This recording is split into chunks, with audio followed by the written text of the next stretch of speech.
Hello बच्चों। हम जो है डिफरेंशियल इक्वेशन का जो चैप्टर नंबर 1 कर रहे थे, differential equation with variable coefficient, उसके अंदर हमने एक मेथड कर लिया था पहले वाला। अब हम दूसरा मेथड कर रहे हैं, reduction to normal form. Normal form में कैसे चेंज करें। अब नॉर्मल फॉर्म में क्या होता है, जैसे हमारी कोई डिफरेंशियल इक्वेशन दी जाएगी इस चैप्टर के अनुसार, वो ऐसी होगी d2y over D x square plus के p dy over D X और प्लस के qy इक्वल टू r, जिसमें p q r तीनों फंक्शन होंगी x की। तो विद वेरिएबल कोफिशिएंट ये पढ़ रहे हैं हम। तो यहाँ पर जो रिमूव किया जाता है वो फर्स्ट डेरिवेटिव, इसको रिमूव किया जाएगा फर्स्ट डेरिवेटिव को, और उसके द्वारा फिर सोल्व किया जाएगा। तो कैसे कैसे सोल्व करेंगे, क्या प्रोसीजर है, वही मैं तुम्हें बताने के लिए यहाँ पे कर रहा हूँ इसको। तो इसको रिडक्शन टू नॉर्मल फॉर्म भी कहते हैं इस मेथड को। तो कैसे कैसे किया गया है वो ध्यान से देखना। मान लो इस इक्वेशन का ये सॉल्यूशन है, U V be the solution of 1 का। अगर सॉल्यूशन है तो सेटिस्फाई करेगा। तो पहले सेटिस्फाई करने से पहले डी बाई डी एक्स निकाल रहा है इसका।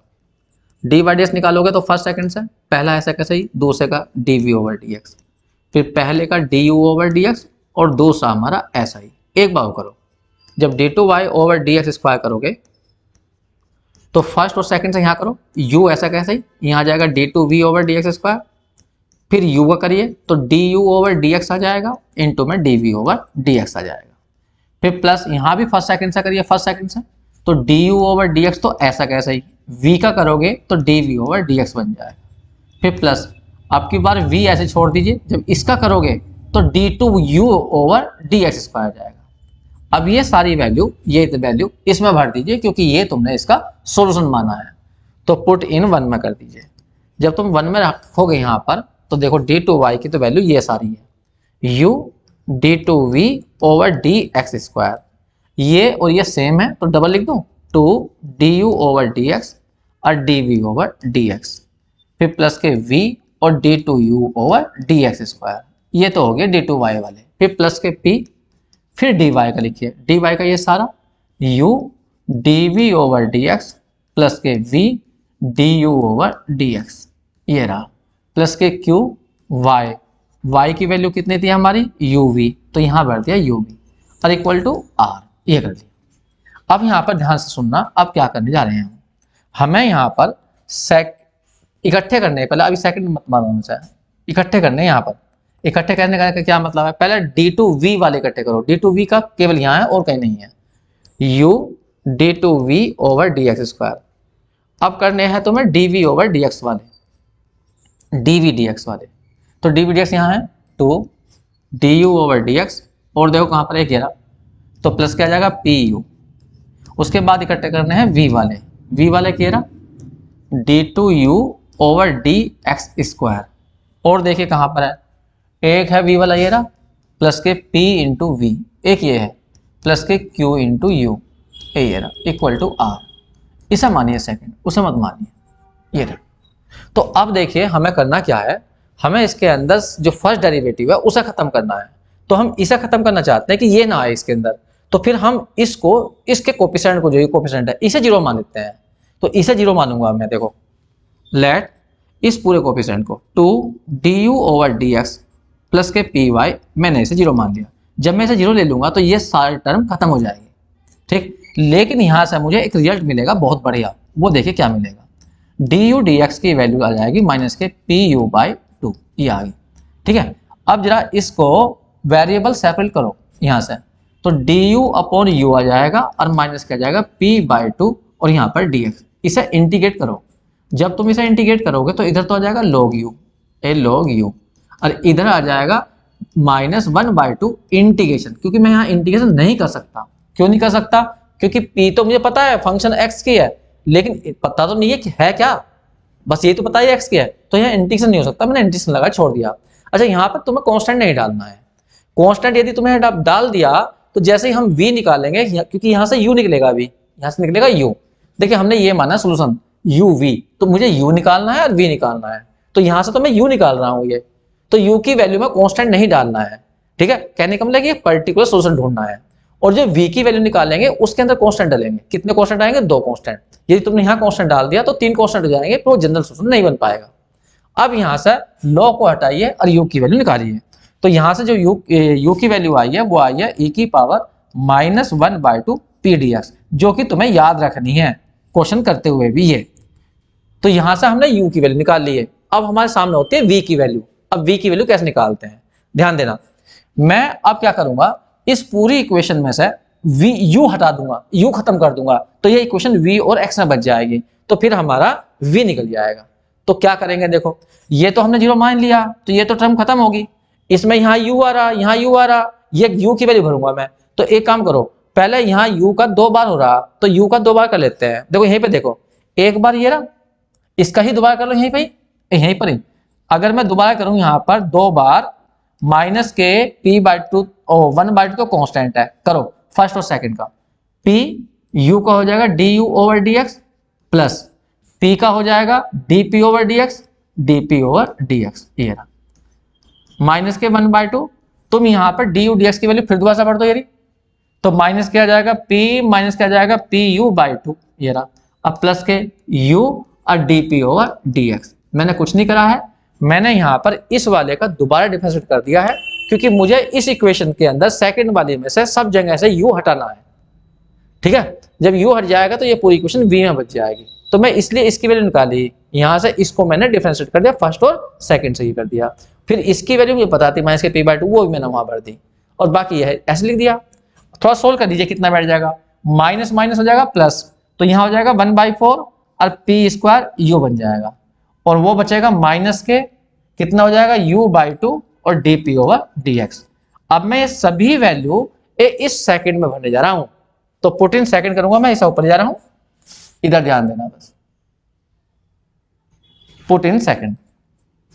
ये सारी वैल्यू सेकंड में रखिए।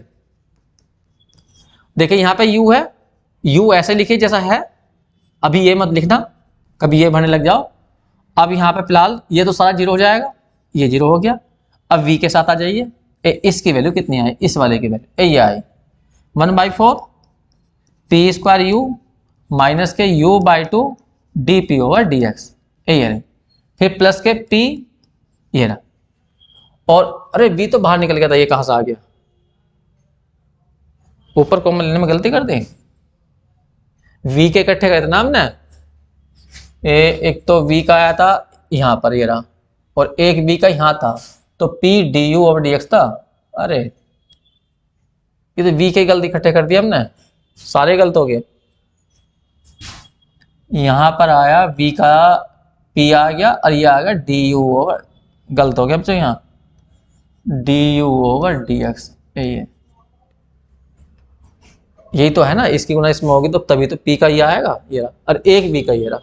थोड़ी सी गलती हो गई, 1 मिनट को, कोई बात नहीं, तो वहां तक पहुंचे बिनते हम। यहाँ पर जाइए,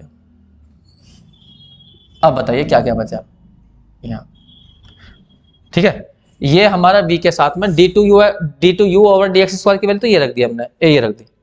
फिर प्लस के क्या बचा p, और यहाँ पर आ गया du/dx की वैल्यू, यहाँ भी खोले थे फिर तो, चलो यहाँ भी खोलो du/dx की वैल्यू, बताइए du/dx की वैल्यू आई थी माइनस के कितनी आई थी, ये रही माइनस के pu/2, इसकी वैल्यू मैंने यहाँ भी खोल ली।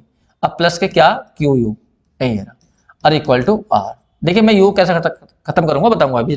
एक काम करो, इसमें यहाँ पर थोड़ा सा और सोल्व करो इसे, u d2v/dx² प्लस के v, यहाँ देखो p² u/4, और ये है माइनस के p² u/2, 2 एलसीएम ले लेंगे तो माइनस के बच जाएंगे 1/4 p² u।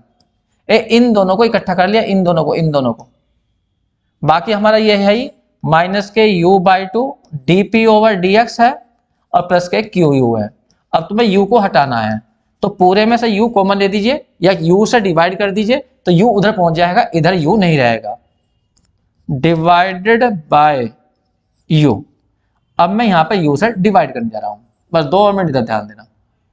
जब u से डिवाइड करेंगे तो ये ऐसा बचेगा d2v/dx² प्लस के v, यहाँ पर देखो माइनस के 1/4 p² u से डिवाइड हो गया, माइनस के 1/2 dp/dx, और यहाँ पर आ जाएगा q, इक्वल टू आ जाएगा r/u। ये रहा। थोड़ी देर के लिए मैं इसको एक नोटेशन दे रहा हूं, वो ध्यान देना क्या संकेत दे रहा हूं, d2v over dx square plus के इस पूरे को मैं कैपिटल x कह रहा हूं और उस साइड को मैं कैपिटल y कह रहा हूं। इसे मैंने थर्ड इक्वेशन कही और कैपिटल x की वैल्यू आई ये क्या आई, q प्लस का है पहले लिख दिया, माइनस के 1/2 dp ओवर dx और माइनस के है 1/4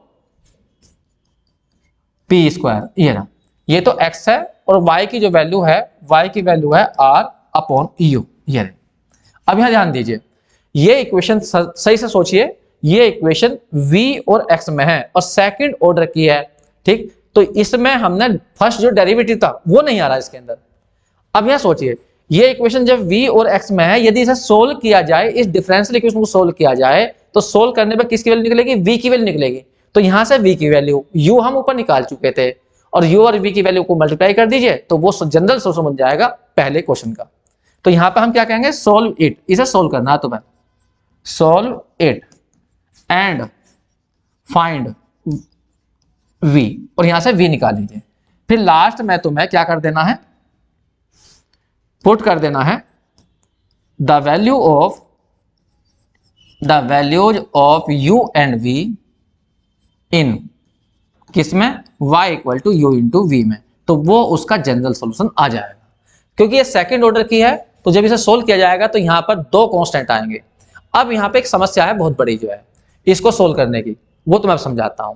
देखिए, अगर ये जो कैपिटल X है, अगर ये कांस्टेंट आया, 3 आया, 2 आया, 4 आया, तो ये differential equation with constant coefficient बन जाएगी, जो हम पहले चैप्टर पढ़ चुके हैं, विद कांस्टेंट कोएफिशिएंट, जिसमें हम CF/PI निकालते थे। तो ये डिफरेंशियल इक्वेशन उस चैप्टर से सोल्व हो जाएगी। लेकिन यदि x की वैल्यू ऐसी आई, मान लो कांस्टेंट अपॉन x स्क्वायर, ऐसी आई x की वैल्यू, तो जब तुम यहां पर रखोगे 3 अपॉन x स्क्वायर, तो कोएफिशिएंट कैसे हो जाएंगे, वेरिएबल में हो जाएंगे।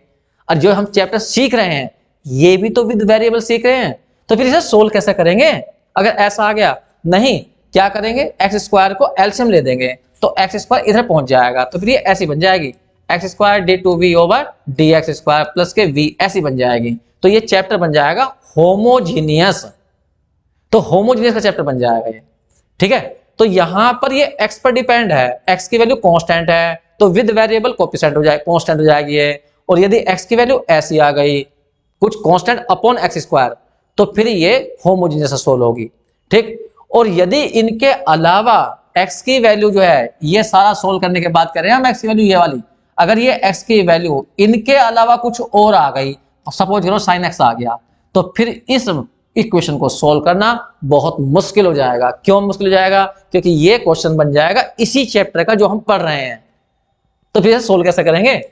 तो इसके लिए मैंने कंडीशन लगा दी। अब तुम्हें कंडीशन क्या लगा दी कि जब इसको सोल्व कर सकते हो तुम दो स्थिति में केवल, अगर कैपिटल X कांस्टेंट है या X की value constant upon x square है, क्योंकि यदि कांस्टेंट होगी तो विद कांस्टेंट कोएफिशिएंट बन जाएगा, अगर ऐसी होगी तो होमोजेनियस बन जाएगी। इसके अलावा कुछ और होगी फिर ये मेथड बिल्कुल मत लगाना, ये मेथड हमारे लिए बेकार हो जाएगा। तो इसमें यही बात हमेशा ध्यान रखनी है तुम्हें, ये मेथड कब एप्लीकेबल होगा। This method will be applicable only when x equal to constant या constant upon x square. Constant होगा तो विद कांस्टेंट कोएफिशिएंट जिसमें CF और PI निकलते हैं, और यदि ये हुआ तो होमोजेनियस का चैप्टर तुमने पढ़ा होगा, ठीक है। तो इस तरह से ये क्वेश्चन बड़े आराम से सोल्व हो जाएंगे। लेकिन अभी हम वर्किंग रूल जो बताएंगे उसमें ये प्रोसीजर नहीं बताएंगे, इसमें सर जो मेन बातें बताई हैं कि x ये लीजिए, y इतना निकालिए, तो उसे बताऊंगा मैं अगली वीडियो के अंदर जो है। ये तो केवल एक बेसिक कॉन्सेप्ट था, जो बच्चे BSc कर रहे हैं उन्हें ये नहीं करना चाहिए, उन्हें सीधा ही वर्किंग रूल पर आ जाना चाहिए, ठीक है बच्चों। Thank you.